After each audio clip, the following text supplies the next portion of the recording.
community of largely ethnic Druze shattered, mourning the loss of a dozen children and teens, all killed in an airstrike on a soccer field. Israel blames Hezbollah for what it calls one of the worst attacks on its civilians and is now promising revenge, stoking fear of an all-out war. We don't want to see it spread. Hezbollah denies the attack, but the U.S. says there's every indication that the Lebanese militant group is to blame.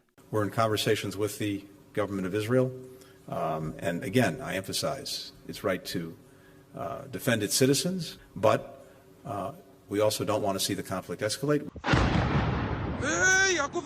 That concern after strikes and counterattacks along the Israel-Lebanon border have continued since the start of the war in Gaza. But on Saturday, it escalated when a rocket hit the soccer field in Israeli-occupied Golan Heights. This witness says as sirens rang out, the young players tried to run to a bomb shelter just steps away, but it was too late. And we will prepare for a response against Hezbollah. Israel retaliated Sunday, hitting targets in Lebanon.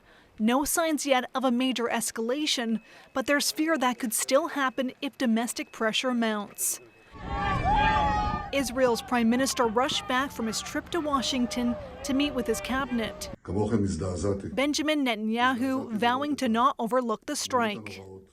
The U.S. is trying to steer Israel towards a ceasefire deal in Gaza to bring calm to the region. Negotiators from Israel, Qatar, and the U.S. gathered in Rome Sunday, but there are fears this attack could upend those talks.